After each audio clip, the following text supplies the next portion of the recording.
నాన్న నాన్న, ఇదేనా నీ పుత్రవాత్సల్యం? ఇదేనా నీ ఇది? ఇద్దరు కుమారులు గోటక బ్రహ్మచారులమై ఆర్నిసలు అల్లాడుతూ ఉంటే నీకు చీమ కుట్టట్లేదా? దత్తపుత్రులకు పెళ్లి చేసిన నీకు కన్న కుమారులకు పెళ్లి చేయాలని తోచలేదా? నాన్న, నువ్వు వెంటనే పెళ్లి చేసుకుని మా ఇద్దరికి పెళ్లి చేస్తావా? మమ్మల్ని పెళ్లి చేసుకోమన్నావా? చెప్పు, తక్షణం చెప్పు. అన్నయ్య, ఇంత కోపంగా నువ్వు అడిగితే నాన్న కోపం వచ్చి మోటులారా, నీచులారా, ఇదే శాపమిస్తున్నాను అని శాపమిస్తాడు మళ్ళీ. అయితే నేను చెప్పే విధానం బాగాలేదా?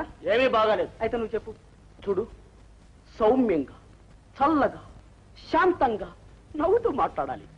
ఏది నవ్వు? వద్దులే.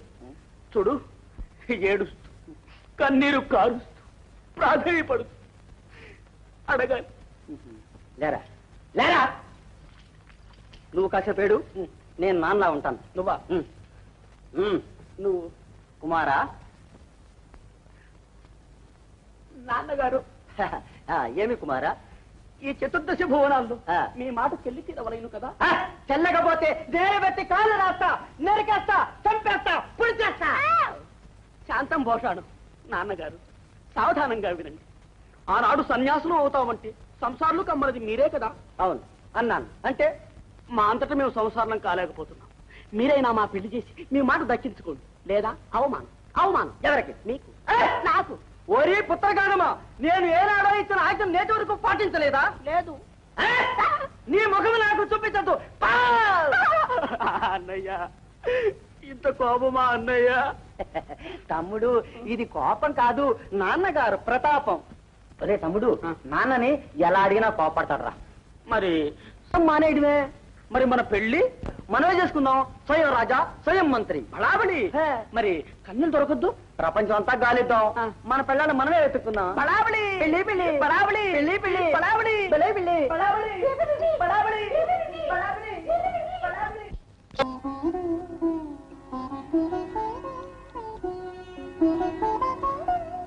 నారాయణ నారాయణ. ఏమిటమ్మా, కొత్తగా పెళ్ళైన వారు ఇలా విచారంగా కూర్చున్నారే? వీరెంతో ఆనందంగా ఉంటారని నేను చూడడానికి వస్తే ఇదేం వైపరీత్యం? అమ్మా అశ్విని, ఏం జరిగింది? చిన్న తండ్రి కదా, మీ సంతాప హేతు ఏదో చెప్పండి, సరి చేస్తాను. పుట్టింటి మీదకి మనసు పోయిందా? కాదు మునేంద్ర, భర్త ఆదరాభిమానాలకు దూరమై చింతిస్తున్నా.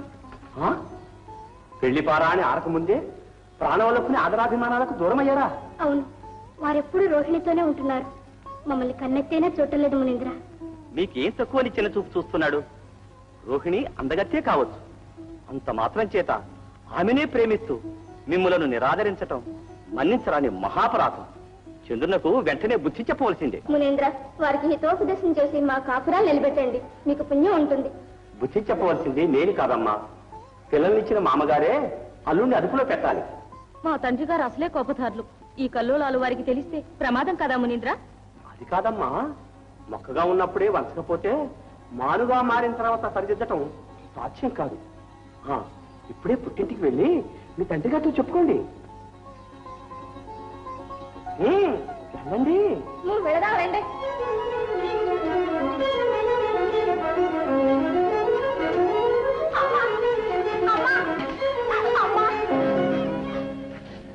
ఏం తల్లి, ఏం జరిగింది?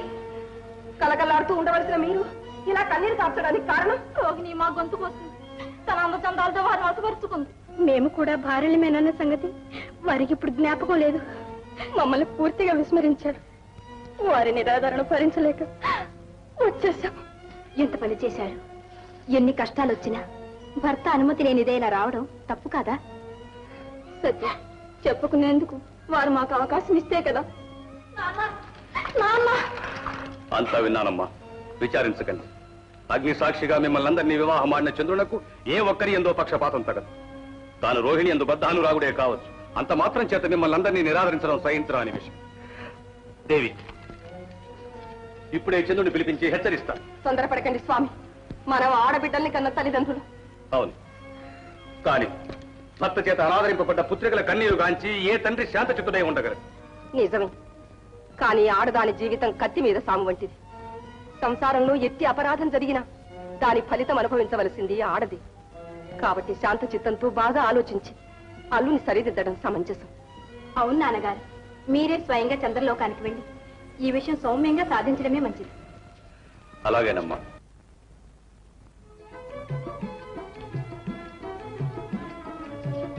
మామగారికి నమస్కారం. దీర్ఘాయుష్మాన్ భవ, సుమంగళీ భవ. మీ రాక వలన ఈ చల్లని లోకం మరింత చల్లనై మనోజ్ఞమైంది. ఆశీనులు కండి. చంద్ర, నీ మిగతా భార్యలందరూ ఎక్కడ? ఇక్కడే ఉండాలి. రోహిణి, వాళ్ళెక్కడ? తెలియదు స్వామి. నాన్నగారితో మాట్లాడుతూ ఉండండి, నేను వెళ్ళి రోహిణి, ఎక్కడున్నారని తీసుకొస్తావమ్మా? వాళ్ళిప్పుడు పుట్టినింట ఉన్నారు. పుట్టినింటేనా? నాతో చెప్పకుండానే వెళ్ళారా? చెప్పుకోవడానికి నీవు అవకాశమే ఇస్తే ఇంతవరకు ఎందుకు వస్తుంది చంద్ర? వాళ్ళు ఎక్కడున్నది పట్టించుకోలేని పరవశత్వంలో ఉన్నారు మీరు. చంద్ర, భార్యలందరినీ సమదృష్టితో ఆదరించడం భర్త ధర్మం, అవునా? కాదని ఎవరనగలరు? అయితే ఒక్క రోహిణి ఎందు మాత్రమే బద్ధానురాగుడవై ఇతర భార్యలను ఉపేక్షించడం భావ్యమా చంద్ర? అలాగని నాపై నేరారోపణ చేసి వాళ్ళు మీతో మొరపెట్టుకున్నారా? కట్టుకున్న భర్తే ఆదరించిన నాడు ఇంకేం చేస్తారు చంద్ర? అందుకని నన్ను వీధిని పెడతారా? ఏమిటి నువ్వు అనేది చంద్ర? తల్లిదండ్రులతో తమ కష్టాలను మొరబెట్టుకోవడం భర్తను వీధిని పెట్టడమా? అంతకంటే ఏమనుకోవాలి? మానవతలు ఇంటి గుట్టు గుప్పిట్లో పెట్టుకుంటారే గాని పెదం మెదుపుతారా, గడప దాటి కాలు కదుపుతారా? రోహిణిపై ఈర్ష్య చేత వాళ్ళేవో చాడీలు చెబితే వాళ్ళ మాటలు నమ్మి నాకు బుద్ధి చెప్పడానికి వచ్చారా? నేను ఆ మాత్రం నీకు బుద్ధి చెప్పదగనా? బుద్ధి చెప్పవలసింది నాకు కాదు, మీ కుమార్తెలకు. రోహిణి, విన్నావా నీ భర్త మాటలు? అనవసరంగా నన్ను రెచ్చగొట్టి నా ఆగ్రహానికి గురి కావద్దని చెప్పు. క్షమించండి నాన్న. భార్యల చర్య వారికి బాధ కలిగించింది, అంతేకాని వారిని ఎందుకు ఎప్పుడు విధేయుడు. పిల్లల మీద ప్రేమ పెంచిన వారికే తెలుస్తుంది. చంద్ర, జరిగిందేదో జరిగిపోయింది. ఇక మీదటనైనా నీ భార్యలందరినీ సమానంగా ప్రేమించి ఆదరించాలి, తెలిసిందా? క్షమించండి, మీరు మహనీయులే కావచ్చు, నాకు మామగారి కావచ్చు. అంత మాత్రాన నా సాంసారిక జీవితం నిర్ణయించడానికి మీకు ఏ అధికారం లేదు. చంద్ర, నా ఆజ్ఞ బ్రహ్మాదులు అతిక్రమించలేరు. నీవెంత, నీ బ్రతికెంత? మామగారు, అల్లుడంటే మీ బానిస అనుకుంటున్నారేమో. హద్దు మీరు ఆజ్ఞలిస్తే మీపై ఉండే గౌరవం కూడా క్షీణిస్తుందని తెలుసుకోండి. ఏమిటి? నాపై గౌరవం క్షీణిస్తుందా? సకల దేవతలలో శ్రేష్ఠుడు, ప్రజాపతులలో జ్యేష్ఠుడైన ఈ దక్షిణపై గౌరవం క్షీణిస్తుందా? దుర్మదాంత, నన్ను అధిక్షేపించినందుకు నీవే తరక్షరుక్ష సమానమైన క్షయవ్యాధితో క్షీణించి కృషించి నటించుగా. ఎంత గురుకులు చాపించావు నాన్న. మా తప్పులు క్షమించు, మమ్మల్ని అనుగ్రహించు. స్వార్థపరులారా, నా మూలంగా మీకెంతటి కఠోర శాపం ప్రాప్తించింది. నన్ను పరిణయం ఆడకపోతే మీకు దుస్థితి ప్రాప్తించేది కాదు కదా. రోహిణి, నా దురదృష్టానికి నువ్వేం చేస్తావు రోహిణి?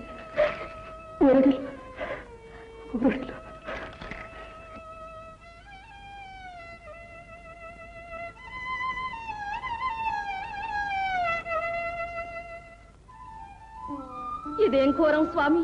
దక్షిణి దురహంకారం ఇంత పీడు చేస్తూ ఉంటే మీరు ఉపేక్ష చేయడం భావ్యం కాదు. తోబుట్టినవాడు శాపగ్రస్తుడైతే ఏ సహోదరి సహించగలదు? దయతో చంద్రుణ్ణి రక్షించండి. దక్షుని శాపం అప్రతిహతం. దేవి, దీనిని నీవు సహించక తప్పదు. అయితే నా సోదరుడు శాప పీడితుడుగాక తప్పదా స్వామి? తప్పదు దేవి, నీవు విచారించి ప్రయోజనం లేదు.